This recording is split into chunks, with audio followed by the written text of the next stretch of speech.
느헤미야가 목적했던 바, 또 느헤미야가 수고했던 바, 그 모든 목적들이 다 달성되었습니다. 성벽을 다 지었고요, 또 성벽이 완성되었고 문짝까지도 다 붙였습니다. 그리고 또 게다가 성벽을 관리할 수 있는 관리자들까지도 다 지명해서 세웠습니다. 끝났습니다. 다 끝난 겁니다. 근데 여러분, 느헤미야의 비전은 이렇게 성벽을 건축하고 그리고 그것들을 관리하는 사람들을 다 세운다? 이게 목적이 아니었습니다. 느헤미야가 건축업자는 아니었잖아요. 느헤미야는 왜 성벽을 지었을까요? 성벽을 지어서 그 안에 있는 백성들, 하나님의 거룩한 백성들을 모으고 그들의 신앙, 그들의 믿음을 지켜내고 하나님의 말씀에 집중할 수 있는 그런 어떤 바운더리, 경계를 그들에게 만들어준 겁니다. 우리 1절 말씀 같이 한번 읽어보실게요. 1절입니다. 시작. 손이 자기들의 성읍에 이르러 거주하였더니 일곱째 달에 이르러 모든 백성이 일제히 수문 앞 광장에 모여 학사 에스라에게 여호와께서 이스라엘에게 명령하신 모세의 율법책을 가져오기를 청하매. 이제 이스라엘 자손들이 자기들의 성읍에 거주하였고 그리고 시간이 지나 일곱째 달에 이르렀습니다. 이 부분에 한번 밑줄을 쳐볼까요? 우리가 11월을 맞이하면서 11월의 첫째 주를 추수감사주일로 지키고 그리고 11월 한 달을 우리가 감사의 달로 삼으면서 하나님 앞에 그 감사를 고백하고 또 하나님의 은혜를 생각하고 우리가 그 감사의 대행진을 시작하는 거잖아요. 마찬가지예요. 이스라엘의 달력을 보게 되어지면 멋진 절기가 이 7월 한 달 내내 진행되었습니다. 7월 1일, 이날은 어떤 날이냐? 나팔절이에요. 우리가 생각하는 그 나팔 맞습니다. 나팔을 뿌하고 길게 불면서 하나님의 구원을 선포하는 날, 그게 7월 1일입니다. 그리고요, 7월 10일을 맞이하게 되어지면 두 번째 대속죄일을 만나게 되어집니다. 1년에 한 번 대제사장이 온 나라의 죄를 지고 지성소 안으로 들어가는 날, 그리고 이 백성들의 모든 죄를 대속하는 날을 1월 10일에 갖습니다. 그리고 1월 11일부터 시작해서 21일까지 7일 동안 이 주간은 초막절입니다. 정리해 볼게요. 첫 번째 나팔절, 새해가 시작되어지는 그 나팔절을 보내고, 두 번째 대속죄일을 지내고, 세 번째 한 주간 초막절을 지내게 됩니다. 7월 15일부터 21일까지. 이 초막절을 지키면서 하나님이 광야에서 우리 민족들을 이렇게 인도하셨다, 이것을 기념하면서 감사의 시간을 보내고 하나님의 은혜들을 헤아리는 그 시간들을 보내는, 그러므로 이스라엘 백성들에게 있어서의 7월은 7월 내내 매우 의미 있는 시간들을 보내고, 우리 기독교인들이 이제 12월, 이제 11월 마지막 주, 이번엔 그렇게 되었죠.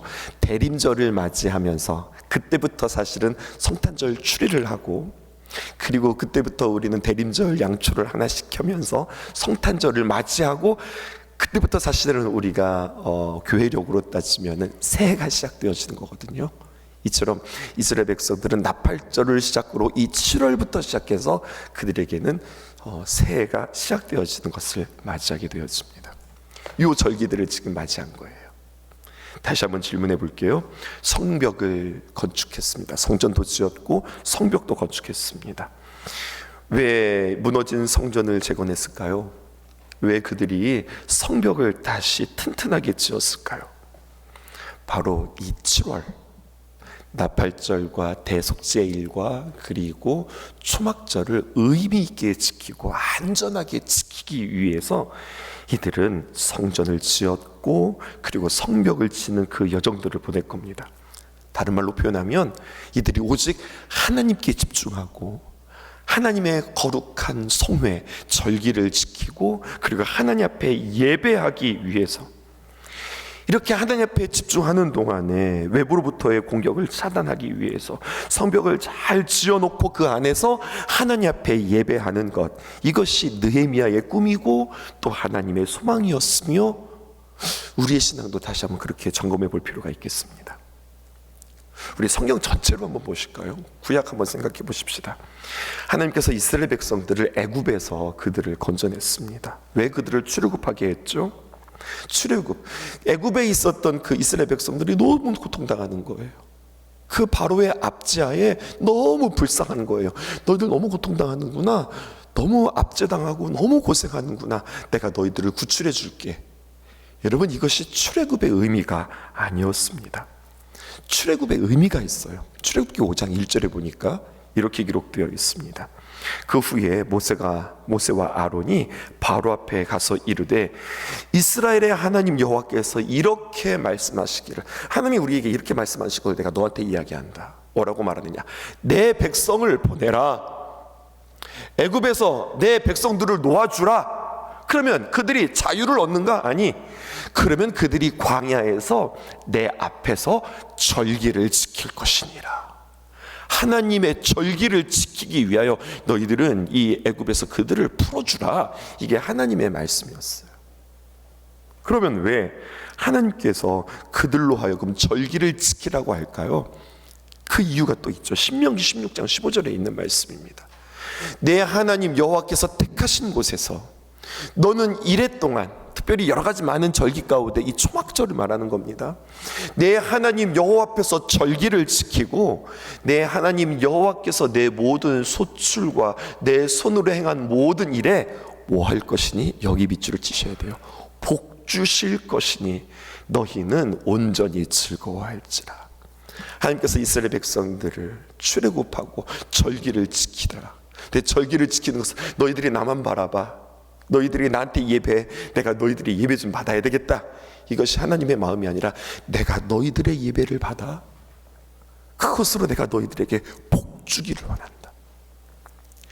하나님께서 창세기에 보면은요, 사람은 제일 먼저 창조하시고 창조하자마자 너희는 지금부터 나에게 기도해라, 찬송해라, 예배하라 말씀하지 아니하시고 사람을 지으시고서 제일 먼저 하신 것이 복 주시며 이르시되, 하나님께서 우리에게 그렇게 말씀하셨거든요.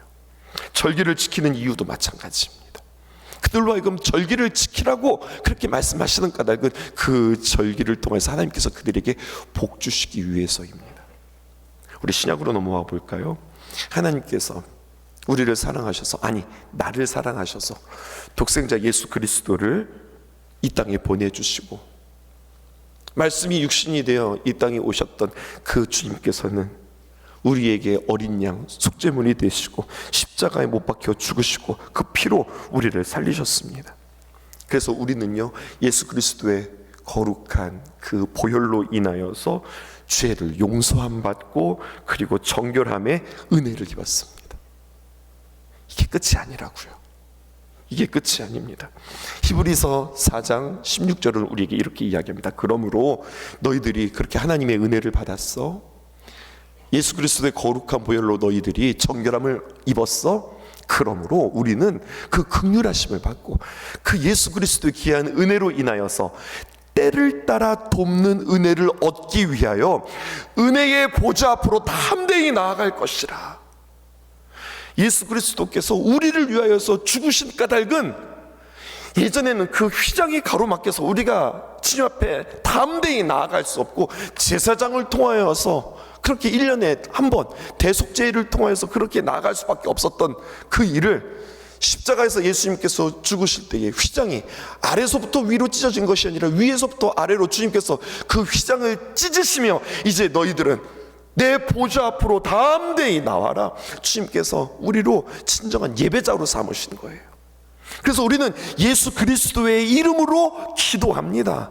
주님 앞에 기도하고 예수님의 이름으로 기도할 때에 우리의 기도가 하늘에 상달되어지고 주의 이름으로 기도할 때에 우리는 성령 충만함을 경험하며 예수 그리스도의 이름으로 주님 앞에 담대히 나아갈 때 하늘의 그 풍성한 은혜들을 우리는 맛보고 경험하게 되어지는 거죠. 히브리서 10장 19절에서 22절은 이것을 더 구체적으로 이렇게 이야기합니다.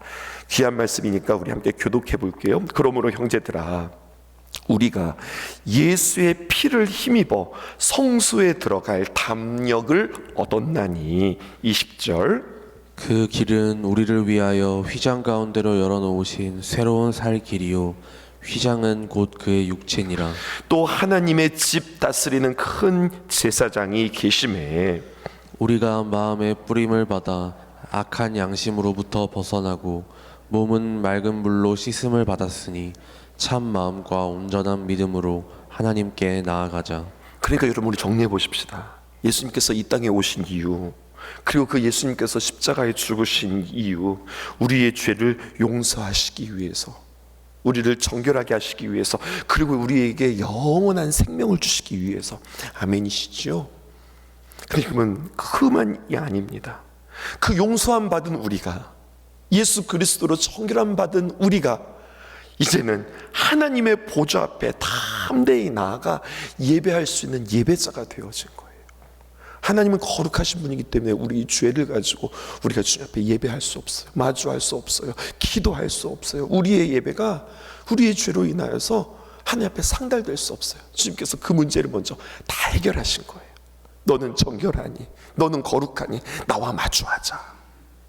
그래서 우리가 하나님 앞에 예배자로 하나님 앞에 나오고 하나님의 귀한 말씀을 경험하고, 내게 구체적으로 주시는 그 하나님의 귀한 말씀을 나는 하나님의 음성으로 듣고 생명을 얻을 뿐만 아니라 요한복음 10장 10절 내가 양으로 생명을 얻고 더 풍성한, 그 풍성한 삶을 누리고 하나님께서 결국 그 풍성한 삶을 통해서 우리에게 복 주시려고, 영원한 천국의 복뿐만 아니라 이 땅에서 하나님을 누리는 복을 주시려고 예수 그리스도를 이 땅에 보내셨다고 하는 사실입니다. 느헤미야의 성벽 건축을 우리의 삶으로 한번 적용해 보십시다. 우리의 신앙의 목표가, 여러분, 그 성벽을 건축함으로 말미암아 외부로부터의 공격의 보호를 받는 거잖아요. 근데 그것만이 아니었다고요. 또 그들이 성벽을 건축함으로 말미암아 뭔가 되는 것, 또 그들이 성벽을 건축함으로 말미암아 무언가를 이루는 것, 보호나 아니면 내가 뭐가 되는 거나 뭔가 이루는 거나, 이것이 목적이 아니라 그것을 뛰어넘어서 그 자리에서 뭐 하자는 거예요? 하나님을 예배하고 찬양하고 경배하기 위하여서 성벽이 건축되었다고 하는 거죠. 이 큰 맥락 가운데서 다시 한번 1절을 보십시다. 이스라엘 자손이 자기들의 성읍에 거주하니 일곱째 달에 이르러 모든 백성이 일제히 수문 앞 광장에 모여, 이제 그 유명한 새해를 맞이하고 7월의 절기를 맞이하는 겁니다. 학사 에스라가 등장하죠. 학사 에스라에게 여호와께서 이스라엘에게 명령하신 모세의 율법책을 가져오기를 청하며, 느헤미야가 에스라에게 율법책을 가져오도록 청합니다. 당시의 율법책은 우리가 가지고 다니는 성경책이 아니었어요. 여러분, 두루마리입니다. 규모가 굉장히 큽니다. 양피지로 된 너무나도 큰 두루마리니까 웬만한 사람들은 아예 가질 수도 없고, 그리고 그 두루마리를 보관하는 서고는 따로 있는 거죠. 거기에서 이제 학사들이, 서기관들이 그 두루마리 성경을 보관하고 연구하고 가지고 있었는데 그 두루마리를 가져오라고 요청하는 거예요. 그리고 가져왔습니다. 그러자 2절, 일곱째 달 초하루에 제사장 에스라가 율법책을 가지고, 그러니까 여러분, 이 에스라가 학사이기도 하고 제사장의 역할들도 같이 감당한 거예요. 회중 앞 곧 남자나 여자나 알아들을 만한 모든 사람 앞에 이르러, 사람들을 다 불러 모았는데 누구를 불러면 말하면 알아들을 수 있는 사람들, 그들을 다 불러 모았습니다. 그리고 3절입니다. 수문 앞 광장에서 새벽부터 정오까지 남자나 여자나 알아들을 만한 모든 사람 앞에서 그 두루마리 성경을 읽습니다. 뭇 백성이 그 율법책에 귀를 기울였다, 이렇게 표현하고 있어요. 이들의 문화에서 조금 더 한번 생각해 볼까요? 새벽부터 정오까지 모였다니까 새벽 몇 시 정도 됐을까요? 우리로 생각하면 한 지금쯤 새벽에 한 5시쯤 모여서 정오라고 하니까 12시 이렇게 생각하는데, 우리 생각과 다릅니다. 이들의 새벽은 이게 새벽이 아니죠.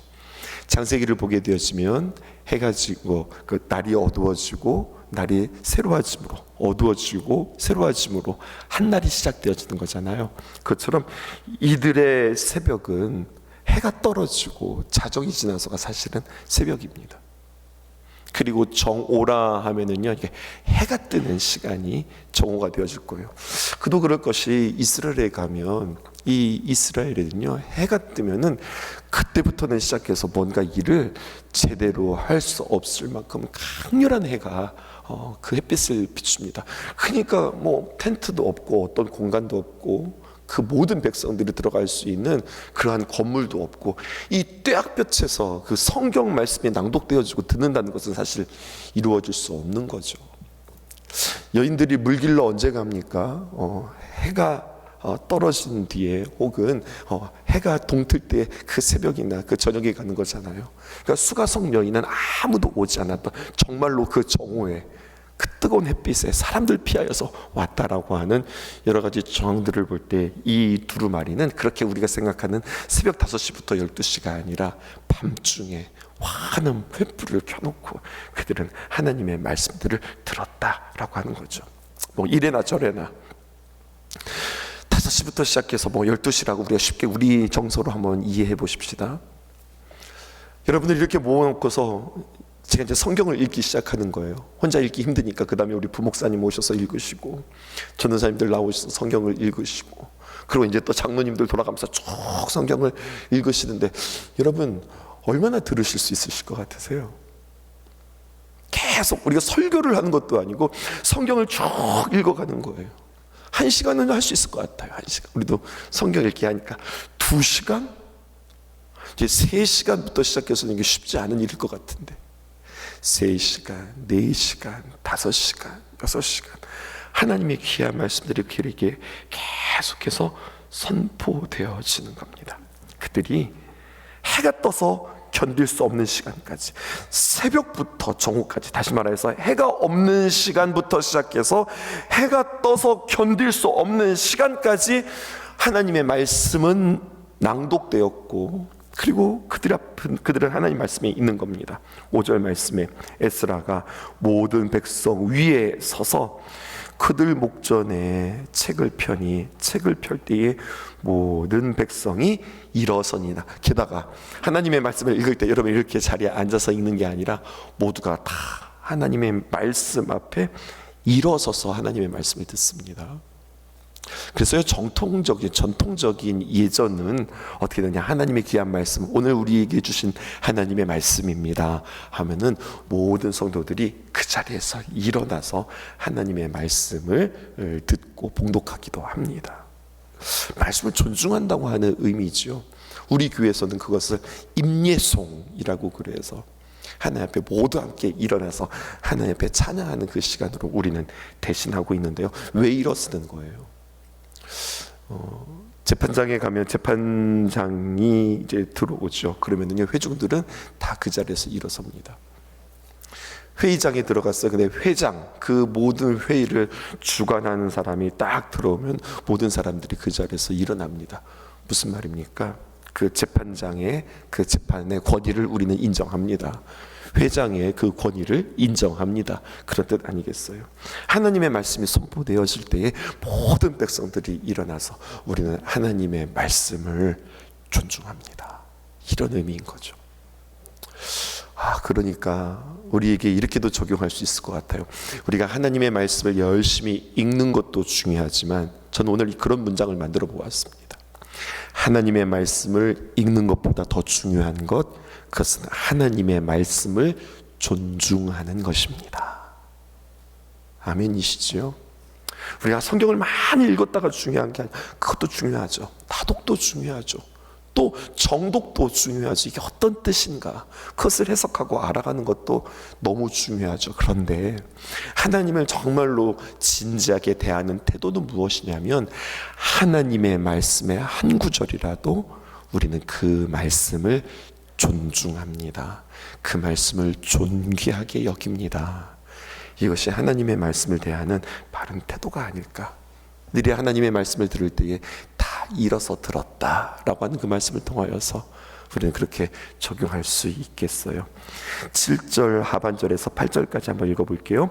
레위 사람들은 백성이 제자리에 서 있는 동안 그들에게 율법을 깨닫게 하였는데 하나님의 율법책을 낭독하고 그 뜻을 해석하여 백성들에게 그 낭독하는 것을 다 깨닫게 하니.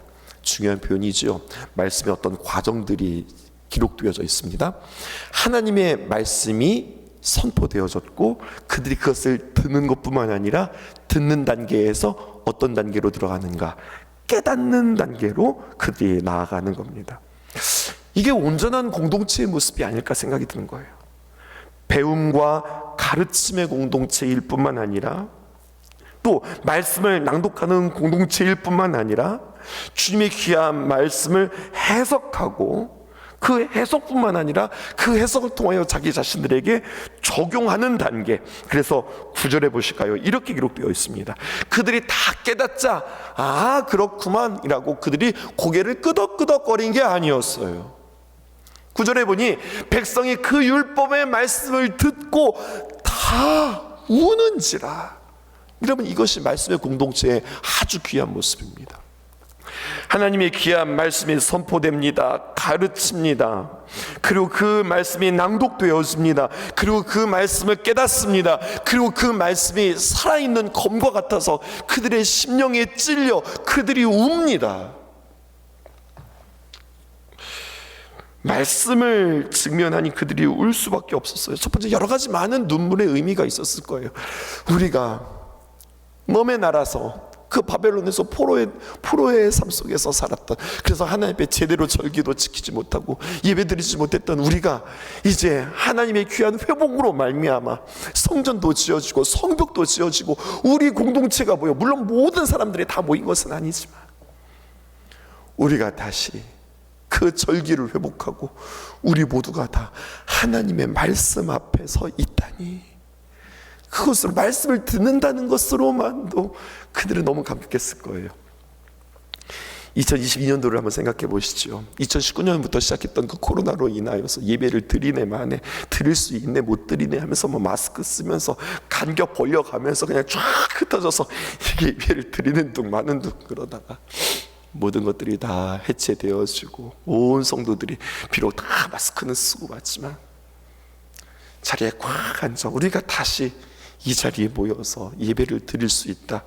얼마나 많이 감격하고 또 감사하고 또 하나님 앞에 이제는 이러한 재앙이, 이러한 질병이 우리에게 있지 않기를 원합니다. 우리가 주님 앞에 기도했겠어요? 아마 그런 마음보다 훨씬 더 진한, 훨씬 더 큰 감동이 그들에게 있지 않았겠어요? 그런데 더 중요한 건 우리가 모였다, 말씀을 들을 수 있다가 중요한 게 아니었다니까요. 그 말씀을 듣고 그들의 과거의 어떤 죄악으로 인하여 그들이 슬퍼합니다. 그때 에스라와 말씀을 전하는 레위 사람들이 백성들에게 권면해요. 뭐라고 권면느냐? 오늘만큼은 우리 슬퍼하지 말고 울지 말자라고 이야기합니다. 9절 말씀입니다. 함께 읽고 마칠게요. 시작. 백성이 율법의 말씀을 듣고 다 우는지라. 총독 느헤미야와 제사장 겸 학사 에스라와 백성을 가르치는 레위 사람들이 모든 백성에게 이르기를, 오늘은 너희 하나님 여호와의 성일이니 슬퍼하지 말며 울지 말라 하시고. 왜냐하면 오늘 우리가 하나님의 귀한 말씀을 깨닫고 우리가 참 슬퍼하지만 이 모든 그 과정 끝에는 무엇이 있는지 아는가? 결국 이 시간들 통해서 하나님께서 우리에게 복 주신다. 우리를 회복시켜 주신다. 우리가 생각하지 못한 모든 것들로 하나님께서 우리에게 충만하게 채워줄 것이니 이제 통회하는 눈물 중요하지. 근데 그걸로만 끝나지 말자. 후회하고 아파하는 것으로만 끝나지 말자. 이제는 모든 것들을 치유하시고 회복하시는 그 하나님 앞에 기쁨으로 서자. 여러분, 이것이 예배의 궁극적인 목적인 줄 믿으시기 바랍니다. 잠잠하고 고요한 시간이 아니라 이제는 주님 앞에서 먹고 마시며 크게 즐거워하는 날, 성벽의 회복에 이어서 모든 관계의 회복뿐만 아니라 표면적인 재건에 이어서 내면의 재건이 일어나는 축복을 우리는 만끽하자, 이렇게 권면하는 에스라와 또 느헤미야와 레위 제사장들의 권면들을 우리는 보게 되었습니다. 하나님 앞에 나와 눈에 언제나 보이는 것만이 중요한 것이 아닙니다. 우리 내면의 성전, 내면의 성벽, 우리의 내면의 회복을 주 앞에 다시 한번 간절히 간구하는 저와 여러분 되기를 주님의 이름으로 축복합니다. 말씀 앞에서 경외함으로 주께 홀로 섭니다. 생명의 말씀 읽고 순종해 주를 예배합니다. 다시 고백할까요? 말씀 앞에서 경외함으로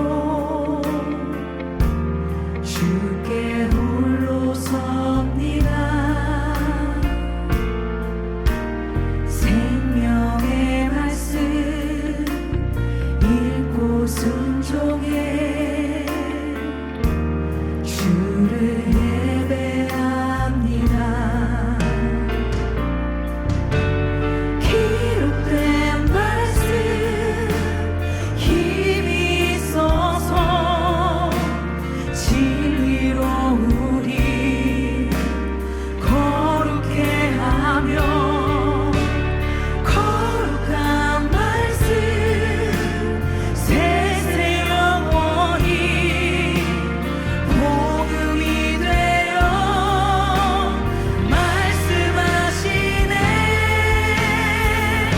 하나님 말씀에 두려워 떠는 자, 그 말씀에 생명을 거는 자, 한 사람 찾으시는 주님의 약속을 믿어. 하나님 말씀에 운명을 거는 자, 순종하며 주 따라가는 자, 영원한 하나님 나라 이뤄갈 주의 교회여 일어나라.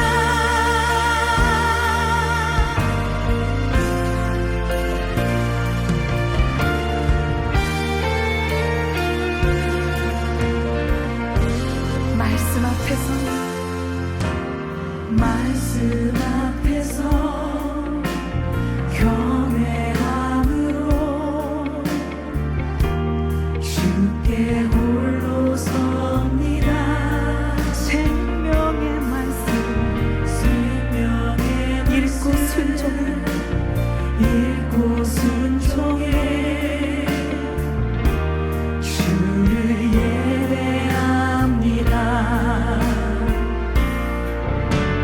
기록된 말씀 힘이 있어서 진리로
두려워 떠는 자,